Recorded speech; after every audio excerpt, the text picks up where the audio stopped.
All right, guys, we're back again with another video. We're talking about affirmative action again. This is from the Wall Street Journal, so I'm not really sure if it's going to be quite fair. But it's called Affirmative Action versus Race-Neutral Admissions, a case study. Let's see if they go over every part of the conversation. For more than 50 years, colleges have taken different approaches towards admissions to make their campuses more diverse. Considering an applicant's race, generally called affirmative action, has long been standard at universities from UPenn to Harvard, but not anymore. The Supreme Court has ruled that no college in the U.S. can consider an applicant's race in admissions. Yeah, but race would go into life experiences instead. 9 states have already banned this practice. California did almost 25 years ago. Really? I'm surprised, woke ass California banned that shit. Well, there are a lot of Asians over there, so I guess they have a little more pool. Just enough time for a detailed study on its consequences. Once you have the data set in hand, there's an awful lot you can learn, honestly, pretty quickly, right? Basically, what I'm doing is just differences in means. What happened to the kids after 98? What happened to the kids before 98? Just those comparisons tell you an awful lot about not just what happened in California, but I think what we can expect to happen across the country. Here's how affirmative action changed college admissions and what the future of higher education might look like without it. Before affirmative action, selecting which of these student applicants would be accepted was fairly simple. Most colleges would essentially filter students. They'd set factors like a minimum GPA or a minimum test score. And voila, there's your pool of accepted students. Obviously, the more selective the school, the higher those standards were. Right. But a big part of both test scores and grades are pre-18 educational investment and, honestly, non-educational investment. The degree to which you had a stable household, the degree to which you had some notion of being able to focus on your work. The better a high school you go to, the better the test score you get. The better sort of access to resources outside of high school, like tutoring or other services, that you had access to before 18, the better you test. It's clear if you break down... Okay. So I could see where that might be going, right? If they base off the better high school you go to, the better chance you'll have. But a lot of people don't go to the best high schools because, it's not in their area. Because, schools are funded based off of the, off of the property values nearby. That's what determines how well funded schools are. So if there's a school near a nice neighborhood, a good ass neighborhood, a rich neighborhood, the nicer the school is gonna be. But if there's a school that's in like the ghetto area, the hood, you know what I'm saying? The property values are low, so the school is not gonna be funded that well. It's almost like it reminds me of how shit was in segregation, Jim Crow, where the black only schools, they were not funded well. They had like secondhand, third-hand textbooks, you know what I'm saying? Like the infrastructure was bad. Meanwhile, the white schools was good as fucking well funded. So it kind of reminds me of that. So I could see where that would be a problem, right? I could see where that would be a problem. On SAT scores by the background of the student. Students from higher income households score higher. Same if you look at who grew up in a household with a parent with a graduate degree versus no degree. That also reflects in race, with Black and Hispanic students scoring lower than white and Asian students.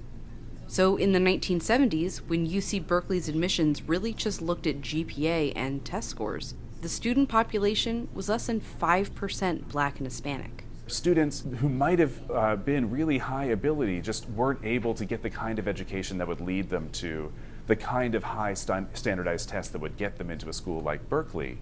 These schools recognized that they needed some way of admitting those students, and so they started affirmative action policies to try to bring in students from sort of every part of, in this case, the state of California. So in the 80s, they began considering race in their admissions decisions. It worked. By the 90s, they would chart students on a social diversity index. If you were low income and a minority and had moderate grades and test scores, you were in. Wait, but moderate though? Why is it just moderate though? If you were high income and white, you needed higher scores to get in. Wait, what? That sounds like a problem, don't it? Hold on. If you're black, let's go back. Let's listen again. If you were low income and a minority and had moderate grades and test scores, you were in. At Berkeley. But Berkeley, you need high test scores. Okay, so they're trying to say that the black kids that come from poor areas, low economic status, right, and minorities, if they have moderate grades, I think they're implying that they would have better grades if they were at somewhere better, I guess. Is it because they're trying to say their standards of education are different from... Let's keep going. Hold on. If you were high income and white, you needed higher scores to get in. Some colleges, like the UC Davis School of Medicine, used quotas, utilizing a similar filtering system, but a few spots would be reserved for minority applicants. In the late 70s, a white student named Backy fell here. Not good enough to get in among other white applicants, but with higher test scores and GPA than the minority students who got in. He sued, claiming discrimination. It made it to the Supreme Court, he won, and was admitted. The court ruled that while the goal of achieving a diverse student body is sufficiently compelling to justify consideration of race in admissions decisions, specific quotas went too far. More than 24 Supreme Court cases have followed, including the landmark Grutter v. Bollinger in 2003, which upheld that race could be considered as part of a highly individualized, holistic review of each applicant's file. That's essentially how affirmative action has worked the last 20 years. Instead of just filtering a pool of applicants, most colleges look at each person individually. Like Harvard will look at SAT and GPA, but also things like extracurricular activities, essays, awards, life experiences, recommendations, leadership, and yes, race. Okay. But this is exactly what the Supreme Court has now struck down. In 2 separate cases against Harvard and the University of North Carolina, plaintiffs argued this holistic approach was just a cover for discrimination against white and Asian students. The Supreme Court agreed, ruling that eliminating racial discrimination means eliminating all of it. The student must be treated based on his or her experiences as an individual, not on the basis of race. Yeah. Many universities have for too long done just the opposite, which means in this holistic review, race can no longer be considered. To the degree that these universities want to maintain their current... Except if it's part of their life experiences. If it's part of your life experience, you could put it in there. ...level of racial diversity, California has shown that that is infeasible, at least given the policies that California has tried to implement.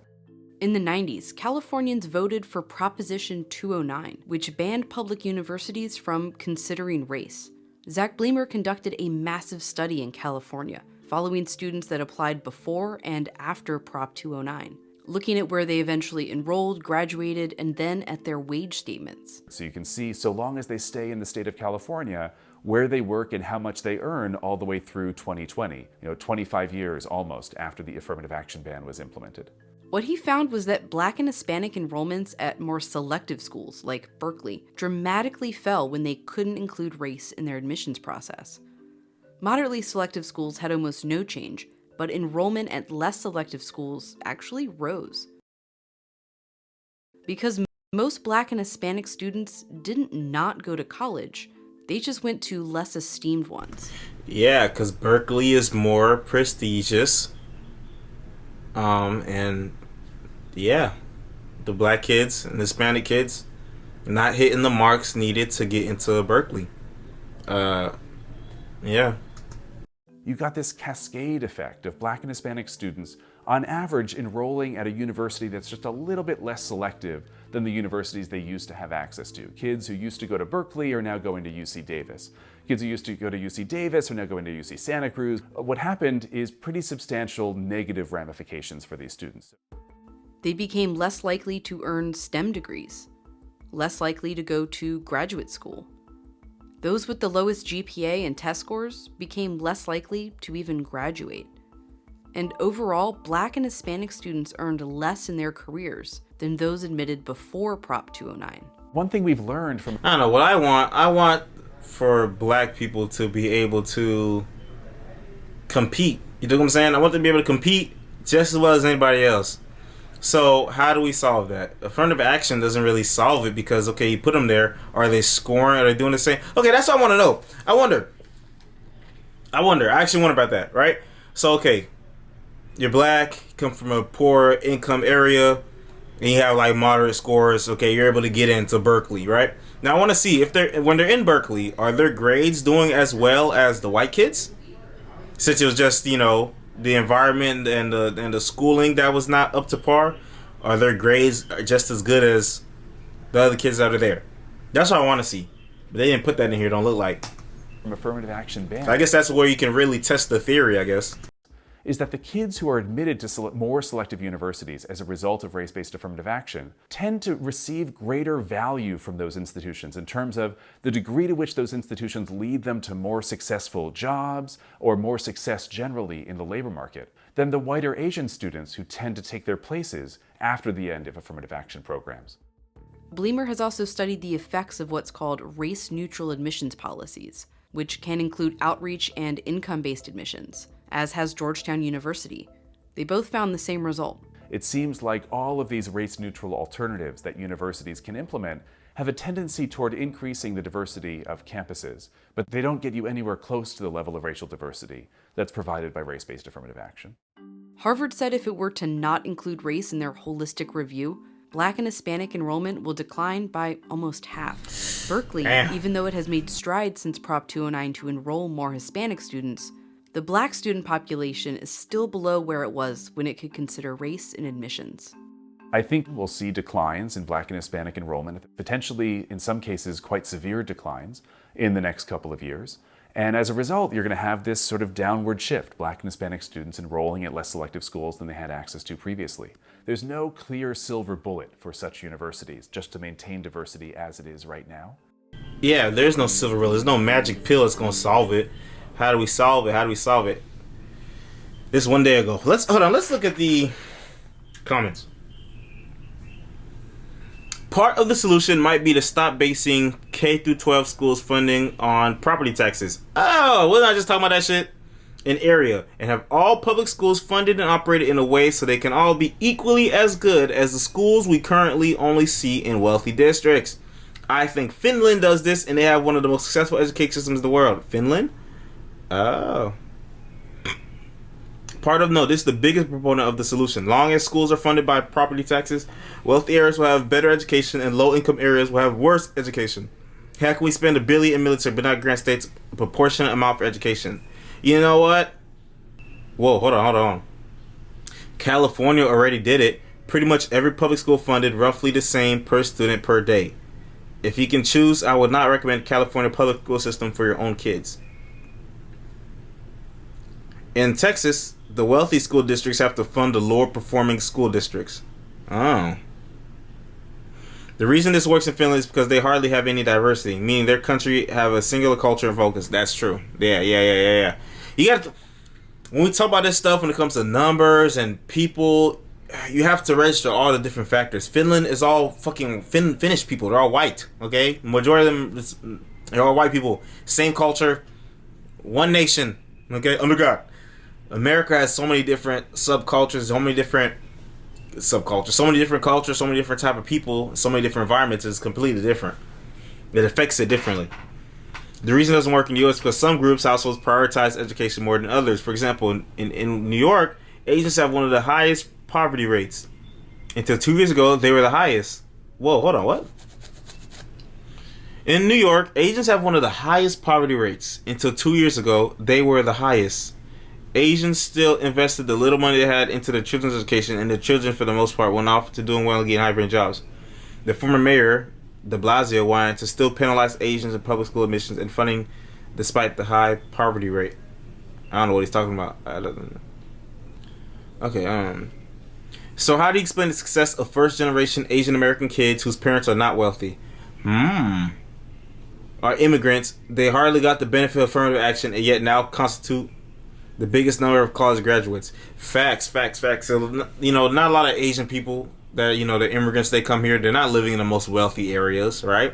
I mean, they're not in the hood, of course, not in the projects, but, they're probably like the suburbs and shit. And what about all the white people that live in rural areas, right? Rural country areas. I'm sure their funding for their schools isn't the best. I don't know. It's extraordinary that this piece does not focus at all on the negative impact on Asian students of affirmative action policies at selective schools, where Asians need to have significantly higher scores to gain admission than whites or other minorities. Furthermore, it fails to note that minority representation in California's selective schools was hardly impacted by the end of affirmative action, since Asian students were admitted in greater numbers. The charts all leave off Asian students when looking at the relationship between having a stable home and access to resources pre-18. All of this left out data would have added nuance to the story, especially because the Harvard case was based on the argument that the university actively discriminated against Asians through its policies. The court agreed. This guy's absolutely correct, but the solution isn't to lower standards or enact affirmative action at the college level rather than fix the problem at the source, which is in primary schools and family attitude towards education. I was speaking on that earlier. But politicians don't have any game there because third rails and difficult truths are going to get them. All discrimination and inequality happens at or before the starting line. Yeah, we spend most of the time debating implementing policies that would have only reversed at the midpoint or even finish line. Like, we shouldn't be talking whether AA should have a place in college admission or job application, but how can we improve the education system overall so everyone has an equal chance since grade 1? Also, instead of debating whether education... See, if I were to become a politician or whatever, that would be my focus, education and shit. Because I'm tired of all this shit. Oh, yes, this is what we can do. We're going to give out these handouts and push people up and just bring it up when they're... Like, bro, no. That's not where the problem starts. You're trying to put a Band-Aid on the problem, like I said. You have to start down here at the start. What he said, before the finish line, you have to start, okay? You have to start before you put gas in the car, okay? You got to see where the gas is coming from. Yeah. Let's read a couple more. I'm curious on whether the Asian parents were actually higher income earners.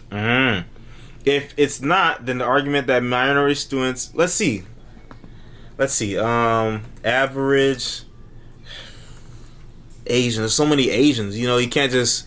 Asian is broad. That's Indians, Chinese, Japanese, Korean, whatever. Average... Let's say East Asian. Average East Asian income in America. Okay? Let's just say East Asian, whatever. Asian households in the U.S. had a median annual income of $85,000 in 2019. Higher than... Okay.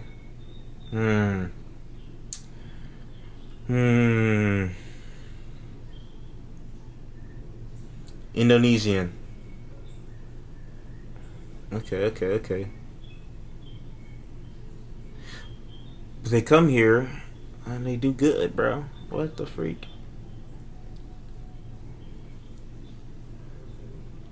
The issue isn't college admissions. The issue is income inequality and the inequality of opportunity. We need to fix that from a bottom-up approach. If this is the case, minority students will naturally become more competitive and their admission rates will increase. So we should start today and wait another 2 days to see if that solves the problem. We should do both. And with the status quo affirmative action, there is no real help for non-minority students who also suffer from income inequality. Instead of trying to balance the actual issue, universities choose to deal only with correlated lack of race. Ignored Asian students. The problem is he's trying to categorize individuals as black or Asian before he is looking at them as individuals. That is a textbook definition of racism. The dream is to have a world where they will not be judged by colors because of the character. You cannot fight racism with a better form of racism, which still judges people out of color. Well, studies like these fail to show the impact on students displaced by affirmative action. How much worse were their outcomes during the AA period? How might their results have been different? They've been able to attend more prestigious universities given the higher merit, of course. Those are impossible questions to answer, but that doesn't mean they shouldn't.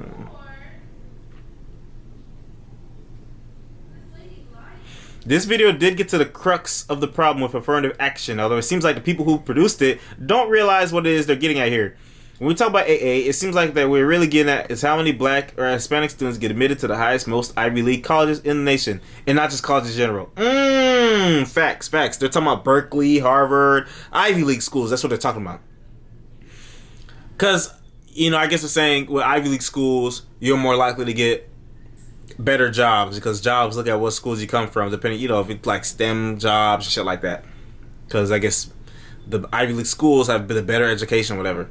Your average person, regardless of race or background, has a slim to none chance of getting into these schools or even being able to afford them in the first place. Facts, affording them in the first place. So when we talk about AA being racial justice, is under the pretense that racial justice just means having a more diverse makeup of those who go on to become elites in the country. The Wall Street stockbrokers, the politicians, lobbyists, the old money clubs of bankers, etc. Is that really what we should be striving for in order to have a racially just society? Also worth noting that even for minority students who attend elite universities, many came from wealthy, privileged backgrounds in the first place. Facts! Facts, that's facts. A lot of the blacks, right, and Hispanics and minorities that go to those schools, they come from the motherfuckers that got bread already. It seems like basing the decision on class will be more just than what AA briefs us. And beyond that, ensuring that people who aren't privileged enough to attend Ivy League schools in the first place still have access to higher education and a secure future will do far more good for far more people. Facts, facts, facts, facts, facts. That's funny. They're like trying to make the top of the top percent diverse. Percentile, I mean. The solution is not to admit poorly prepared students, but to ensure adequate opportunity and preparation at primary. Okay, y'all get the gist. Y'all get the gist. I wonder if I want to see what some other political YouTubers got to say about this shit. But hey, man, that was the video. Let me know what y'all think about affirmative action down below, and I will see you in the next one. Make sure you comment, like, subscribe, share, hit the notifications down below. My name is Boss Enosch. Welcome back, and I'll see you in the next one.